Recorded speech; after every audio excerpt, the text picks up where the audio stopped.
We are back with some more relationship drama. First story. I, 28 female, found out my boyfriend, 41 male, has been requesting cash back on my debit card. Oh, I haven't done that in a very long time. This story came April 6th, 2026. I don't know where to start. I just found out that my boyfriend has been getting cash back on my debit card without my knowledge. A little background. We live together. He doesn't have an income. He gets fired from jobs quickly for no-shows, arguing with supervisors and coworkers. He has worked a total of 6 weeks since 2021. Money is getting tight. Money is non-existent. What do you mean? I don't know how anyone survives. In this economy, crazy. I noticed that the charges from the grocery store were getting higher. I asked him about the charges and for the receipt. He would get defensive and call me names, walk away, lock himself in his car, and accuse me of being insane. Every disagreement ended with him blocking me on social media, and he changed his relationship status to "it's complicated" or "single." It makes me feel insecure. I apologize and I try to not think about it. Last week, he asked me to use my debit card to get some drinks and snacks. He came back with 2 fountain drinks. My card was charged over $28, so I asked him about it. He said that he didn't owe me an explanation for a stupid question. A few hours later, he had a change of heart. He told me that the self-checkout wasn't working and the cashier did the transaction. I emailed the store and I asked for a receipt. It showed that there was a $20 cashback withdrawal. That came out weird. And the transaction was done at the self-checkout. I reached out to other stores and I also requested receipts. All of them show cash withdrawals. So far, there's a total of over $200. I have not confronted him. I don't know how to bring it up. He has a really bad temper, and this is the first time I have evidence of his betrayal. Girl, honestly, the debit card is the least of my concerns right now. All the other red flags you've listed off in these few paragraphs, this is not a healthy relationship, ma'am. Don't like that. I'm really hoping throughout the story you come to realize that, but we'll focus on the debit card. We have an update and it came 11 days later. We are now at April 17th. The comments were eye-opening. I realized that I have been completely brainwashed, stripped of my identity, divinity, and common sense. In my desperation to keep the peace, I ignored every red flag of what I have discovered this week. I waited for him to fall asleep. I wanted answers without the gaslighting. I unlocked and snooped through his phone. Not my proudest moment. He's active on multiple dating sites, has a Facebook page using a fake account and name, and is talking to multiple women. The messages are crazy. He told slightly different stories to different women about his living situation and income. I found messages between him and his exes. He told them that I'm insecure, controlling, insane, jealous of every female regardless of age and appearance, that I'm a gold digger. That's ironic. And that he wants out of his situation. He called me a... What does any of this mean? He called me a I don't know any of those. Disgusting, fat, and ugly. These women sympathized with him. One woman is recently divorced and waiting for the house to close. She invited him to stay with her and get away from the insane illegal, meaning me. He convinced these women that he is unemployed because I'm too insecure to let him work. Girl, I thought he was bad in the first post. If this does not end with a breakup, I give up. Some of his messages were diabolical. He made a joke of my emotional pain. He enjoyed watching and listening to me beg for basic affection and time together. He said, quote, "I would never give in to a dirty let the biatch beg the white man like the lowlife she is." How is any woman messaging him back being like, "Oh my God, Prince Charming, I want to be with you," knowing he's talking about another woman like that? His own woman. That's crazy. Have we lost the plot of life? He laughed about making me pay him for affection. It makes sense. He was nice or affectionate when he wanted something. There were messages about him withdrawing money from my debit card. He didn't consider it stealing because he should be paid for, quote, "piping the fat, disgusting I'm scared to say these words because what if they mean something horrific? I don't even want to know. No. It's all bad. Guys, upon research of some of the words that were mentioned that this man described his partner as, they are highly offensive, derogatory slurs that I will not be saying on the internet. So that's why they have been beeped out. I didn't know what any of them meant, but they're bad. His married ex-girlfriend from 2012 told him that she will leave her husband for him. You can have him. All yours, babe. Yet she doesn't have a job either. She was encouraging him to make the ugly, disgusting biatch pay. He told these women that he would never mistreat a white woman. He used my Hispanic background, even though I was born in California, and alleged insecurity to justify his lack of financial contribution and also targeted cruelty. He called me, okay, there's a bunch of other names and slurs that I'm not gonna repeat. I have never received public assistance and I'm average weight. I can't believe there's women who find this to be okay. I snooped in the closet and I found it. I almost passed out. Now I know why he needed cash. I feel disgusted and scared. He has been shooting up an illegal substance. I made an appointment for STD testing. I'm scared to death. I'm not going to reach out to those women. If they are evil enough to entertain a man who admits to cruelty and racism, then they can figure it out later. I can't believe that man made a game out of my pain. I did not confront him. I secretly got my valuables out of the apartment. He didn't care or notice that I have been distant. I don't say much. He is happier because I haven't been, quote, disturbing his peace and alone time. I guess he hated me for being Hispanic. He will get a 30-day notice today.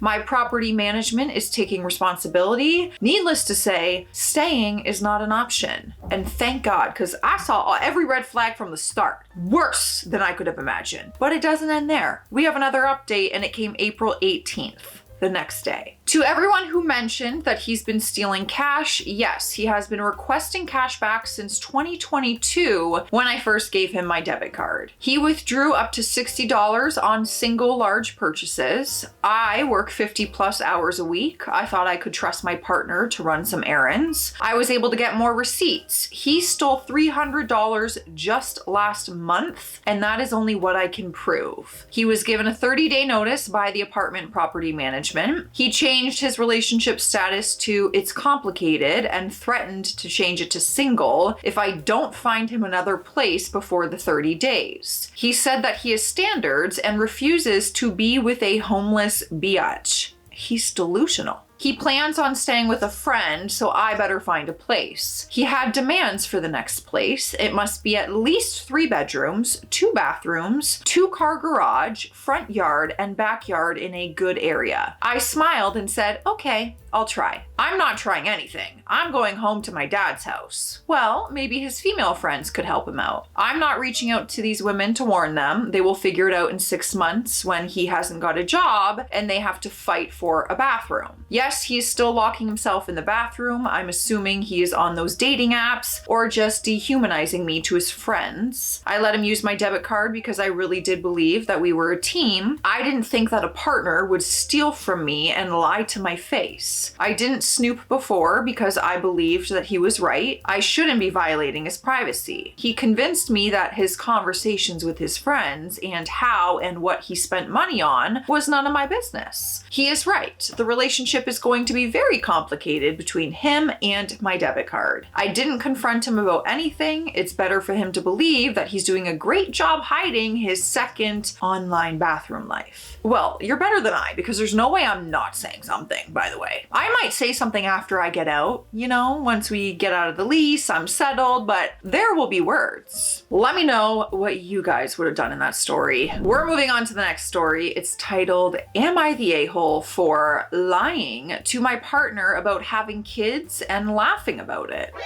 Ooh. sensitive subject. This story came September 3rd, 2023. So I recently became engaged to my 34 female partner, 35 male. We met on a dating app 3 years ago and we hit it off from the start. 5 years ago, I got my fallopian tubes removed. I've known that I don't want to give birth since I was 15 years old, and that has never changed my mind. I always said that if a child came into my life, I would love it, but I'm not actively seeking that out. On my dating profile, it explicitly states child-free and infertile. Verbatim. At the beginning of our relationship, my now fiance regularly referenced other things I put on my profile, so I had assumed he'd read that part, and kids have never really come up in other convos. Y'all are engaged and you never talked about if you want kids or not? Okay. We listen and we don't judge. Well, last night he mentioned that I should consider stopping my birth control since now we're engaged, and given our ages, we should start trying for kids. I honestly thought he was joking, so I laughed. He got frustrated and asked me why I thought it was funny, and I reminded him that the second line on my dating profile said that I was, infertile. He was shocked and called me a liar. I happened to remember that I sent a screenshot of my dating profile to a friend for review around that time, and I pulled up the old conversation with her to show him the time and date, and that indeed it stated that I was child-free. I told him I had my tubes taken out, so there was no chance of me getting pregnant without outside help. IVF is still technically an option, but I don't want to put my body through that. He stormed out and called his mom crying that I have ruined his life. His sister sent me a long message about how getting my tubes removed should be illegal and how I'm a monster for stringing my fiance along. To be honest, his family never really liked me because they think I'm beneath him. A cousin told me it's because I'm fat, which is true, but I'm also pretty active. Regular walks with my dog, hiking, biking, swimming, paddleboarding, and a little snowshoeing, none of which my fiance does with me. And I have a career in a male-dominated field, plus we share the household labor 50-50 and I make more money than he does. Because of this, I don't take what they say too seriously, but I am starting to feel bad. His family believes that I stole years of his life and ruined future chances of being a father by lying about my fertility status. He asked for space when he stormed out, so I haven't reached out to him. I do love him, but I'm starting to have serious second thoughts given his family's reaction. I realize now that we should have talked about this before, but am I the a-hole for how I handled this situation? I'm just still in shock that this conversation never came up. We went from dating profile to engaged and never talked about if we wanted kids and what we wanted out of life. I'm just shocked. We listen and we don't judge. Maybe that happens, but whoa, those are huge things. Also, it's not your fault. Like, this man proposed to you, and if he really wanted kids, why did he not bring up kids before asking you to marry him? We're all adults here in our 30s. I'm shocked. We have an update and it came the same day. So my fiance came home this morning and I asked him if he wanted to talk. He said there was nothing left to talk about. I asked him if he wanted the ring back and he got angry. I've never seen him like this and I tried to speak calmly to him, but he was just yelling about how I was giving up and I wouldn't even talk to him. I reminded him that I had asked if he wanted to talk and he said no, to which he responded that he didn't think I would go all crazy over a disagreement. This was a huge wake-up call for me. I asked him why he had never brought up kids beforehand, and he said because he knew I would get all weird about it. I tried to get him to clarify, but he just kept saying he couldn't talk to me when I was like this. I swear I never raised my voice, and I tried to speak calmly the entire time. I told him I can't have kids, nor do I want any. I don't want to give birth. That seems like a deal breaker for him and his family. He said his family has nothing to do with this, and I asked why he told them then. He said because he was hoping that they would talk some sense into me. Sir, my tubes are literally removed and I don't want them. Respect that decision. Ooh, I'm getting triggered. I don't know why. I need to calm down.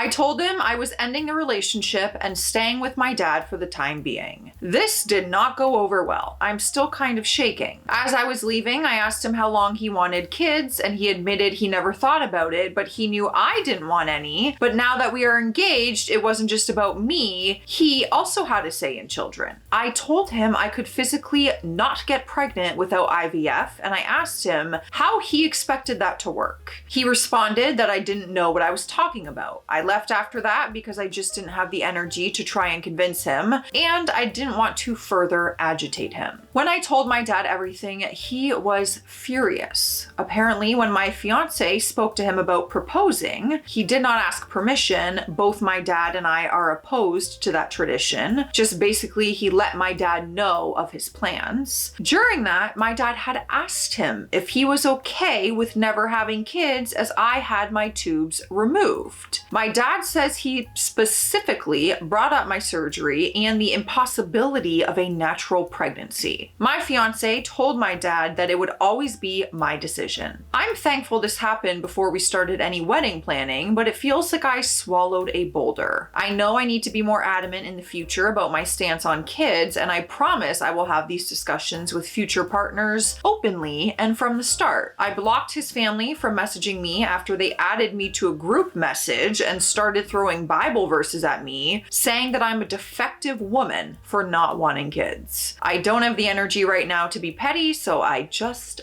blocked them. You're better than me. My dad is going to help me move some stuff out over the next couple days. I need to talk to my landlord to figure out the lease. I'm financially stable enough to pay most of the fees, I think, but I doubt my now ex-fiance can afford the rent on his own. The only text I've received from him just say, "You'll regret this." I don't believe this was meant as a threat, but I'm being cautious just in case. It was helpful to understand where I went wrong. This was my first long-term relationship, and I messed up a lot of the communication. But I know it's not just on me. I tend to be the kind of person that doesn't like to rehash things if I feel like we're on the same page. But the huge decisions like this, reiterating is necessary, and people are allowed to change their minds, which rehashing is necessary in a healthy relationship. 100%. He could even just have said at the time, I didn't want kids, but now I do. And this is where we're at. Let's chat about it. That's tricky. It does not stop there though. We actually have an update that came recently, February 9th, 2026, which is 2.5 years later. So we're gonna see where everyone ends up on this story. I love when they do that. So I completely forgot about this account until recently, and I figured I would give an update since the story got both crazier and then a bit anticlimactic. And a few people have asked. I'm going to give fake names so it's easier. My ex-fiance is Josh. His sister will be Jill. Moving out was pretty easy. Josh wasn't around, but I did find a few of my things in odd places that I suspect was intentional to make me leave them behind. It was quiet for about a week, but then I got called into an impromptu work meeting. My company is fairly small, and I'm in the upper level of the admin team, so it's not totally uncommon to get meetings with the two owners, who is a married couple. When I logged on, it turned out to be a coaching convo to address my, quote, use of company resources for personal matters. Apparently, Jill had found the company phone number and had been calling the number, attempting to get through to me or my supervisor, but the third-party company we used to manage that phone number didn't have my contact because my position is not client-facing. I'm usually pretty good under pressure, but I really didn't want to lose my job, so I ended up crying and spilling the whole story to my bosses. Turns out they're both intentionally child-free as well, and they were incredibly supportive. One of them is a retired Navy, and he asked multiple times if he should pay them a personal visit, but his wife just rolled her eyes and told him that would be plan X after all the other ones failed. Long story short, I ended up finding an attorney who helped me navigate a protective order. Jill did not handle this well and tried to sue me for damages with Josh and their mom. It took a year to actually make it to court, and to no one's surprise, the suit was dismissed. The judge was very displeased by the waste of court resources. I was granted a restraining order for Josh, Jill, and their mom after I presented the evidence of harassment, as well as a notarized statement from my company. We also have recordings from the company phone calls, but the judge didn't need them apparently. I blocked all of them and I have no idea what's happening with them now, but they have thankfully left me alone. My dad was really happy to have me as a roommate, so I've just stayed with him and split his bills. My dog has always loved my dad, so she is in heaven. I haven't really been dating, but I've been taking mixed martial art classes recently, and I just finished a year of ice skating classes. I'm enjoying having some more free time, and I am perfectly content in being single right now. I know now that there were a lot of things I let slide about Josh and his family that should have been deal breakers, and I think I would have figured it out sooner rather than later, but I'm still trying to relearn to trust myself. Until then, I'm not in any hurry to date anyone new. Thank God this all came out before you got married. Oh, that would have been an even bigger mess. We've got more stories, but first we need to hydrate. Drink your water, it's hydration station. Cheers. Next story. My ex recently discovered I'm seeing someone and sent my new partner a Facebook message after losing it on me. Now my partner's being distant and unresponsive. This story came November 24th, 2015. Background info. I was in an LDR for close to 4 years with a guy I naively thought was the one. Oh, I'm like, what does LDR mean? Long distance relationship. It just clicked in. With him being across the country, I didn't notice or was able to ignore quite a few red flags in the relationship, including things like him not putting in the same effort I was to make things work. Example, I would try to talk on the phone with him once a week, but he hated talking on the phone and would either sit there silently or tell me he didn't feel like talking and then would hang up. He always got irrationally upset at the small things and was constantly in a state of conflict with everyone in his life. He had extreme jealousy issues and would fly into rages if someone he deemed threatening showed up in group situations that I was in. He would go days and weeks with barely any contact with me, saying he needed time to focus on himself and his needs. Basically, it was a relationship I should have ended a long time ago. And when things were good, they really were. They were really good, and I loved him. Eventually, we were at a point where we were sick of doing long distance, and I was prepping my life to move out there because he didn't feel like he could be happy on my side of the country. The only problem was that I had landed a new job and I love and have a future in. After doing some research and talking to my boss, I was able to arrange to relocate out to the state next to where my ex was living at the moment. It was a state he always talked about loving and said that he could live in. This sparked all kinds of drama where he changed his mind and said it was his city or nothing. After a bunch of arguing, he broke up with me, something he did frequently, which usually ended in me caving to his will and trying to make things work. This time, however, after maybe a month of grieving and trying to get him to come back and compromise because I was just not able to bend this time, the wool was lifted from my eyes.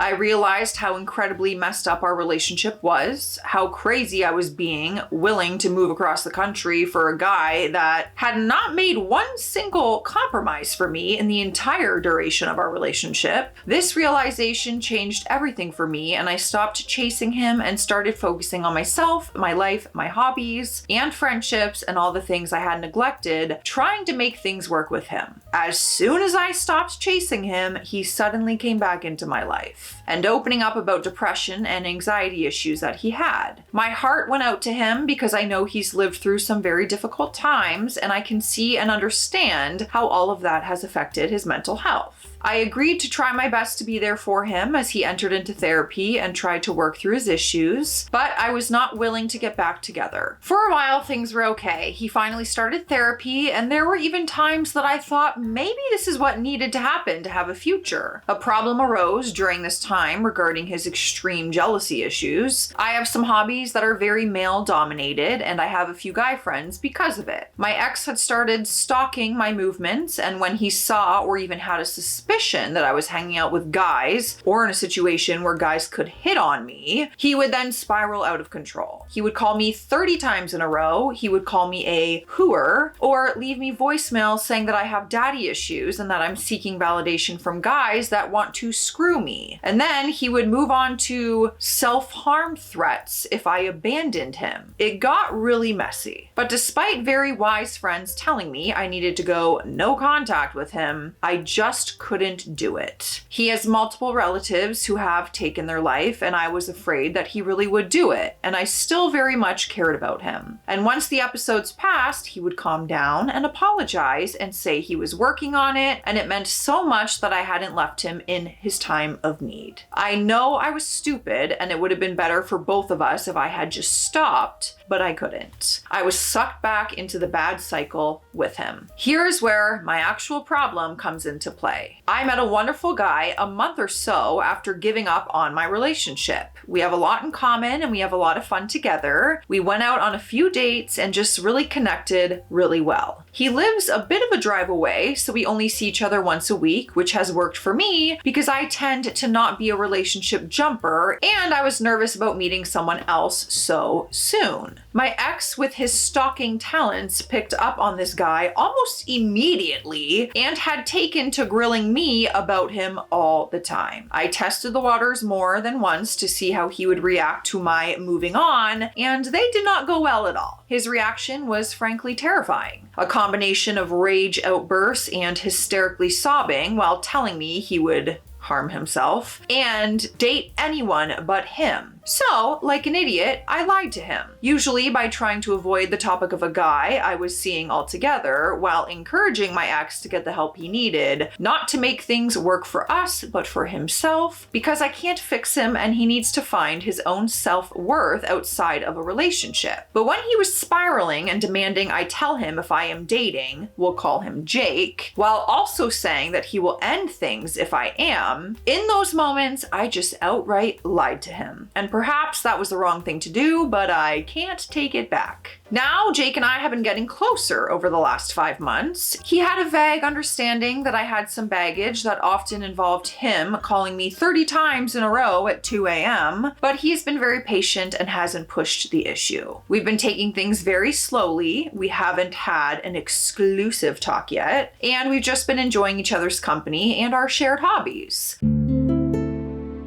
This past weekend, we went on a trip surrounding our hobby and a mutual friend of ours and had a really wonderful time, and I realized I really like him. I love how drama-free and easy things are with him. It's so refreshing and sometimes doesn't even seem real because it's almost too easy. I feel like once you get out of a toxic relationship and you go into a healthy one, you're like, wait, is this what's normal? Like, it feels weird. It feels like this is too good to be true because what do you mean it wasn't supposed to be that way? I didn't know being with someone could be so drama-free and relaxing and you come away feeling good instead of stressed and anxious. It's been really wonderful. Yesterday, Jake posted an Instagram photo from this weekend and tagged me in it. I didn't think much of it until my ex started texting me, freaking out and calling me over and over again. I was trying to ignore him and I let him simmer down on his own before trying to have a productive conversation about it, but he told me he just couldn't trust me to be honest with him and was going to message Jake to tell the truth. Jake and I are still pretty new, and I just started to get serious and think about what this is and what it means. I freaked out and I called my ex, and after a lot of yelling, finally told him that I had been dating Jake. My ex lost it. Worse than he ever has. He called me a filthy whore, a despicable person for lying to him and letting him believe there was hope, and then saying that I took away his only hope, his only light in the darkness, and that I don't care about him, and I probably wish he was dead. That I had broken him and he was already dead, etc. I honestly feel like if he was here instead of across the country, he probably would have hurt me. He kept going from this extreme rage to utter to spare. Nothing I said could have calmed him down. Finally, he just said, I sent a message to Jake, have fun figuring out how to lie your way out of it with him, you selfish effing beep. I had warned Jake earlier that my ex might reach out to him, and I'm sorry for any drama that he gets dragged into. Jake only said, I hope he does. At this point, I blocked my ex on everything I could. He has gotten so bad now and in the past that my friends who have witnessed his outbursts have actually suggested I get a restraining order. Jake finally texted me the next morning saying, yeah, he reached out. He didn't say anything very damaging. He hasn't spoken to me since, which is unusual for him. I have no idea what my ex said to him. All I can think is that if I was in his shoes and an ex contacted me, I would be running for the hills. I'm crushed. Is there any way I can fix this with him? Am I reading too much into his response? Good news is we don't have to guess because we have the update. It came 6 days later, November 30th, 2015.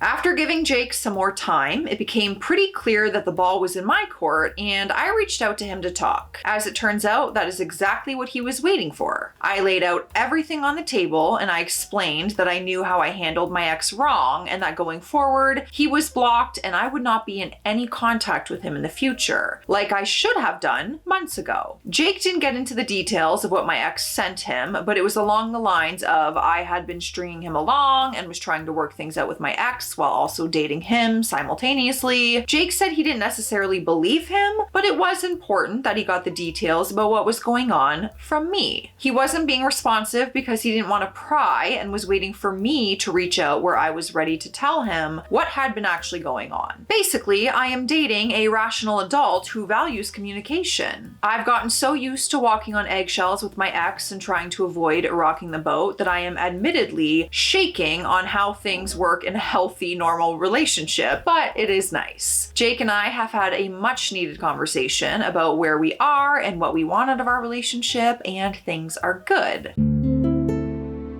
He even joined my family's Thanksgiving, which is a huge deal. It took me 3 years to introduce my ex to my parents, and the guy I dated before that never met them. Girl, good freaking riddance. I was waiting for this to be over so earlier in the story, like in the beginning. The first time y'all broke up, I was like, okay, we're gonna get on to the part where you moved on to somebody else? What a whirlwind. Let me know your thoughts and feelings, you guys. I'll see you in the comment section. Stay classy out there. Stay sassy. Bye.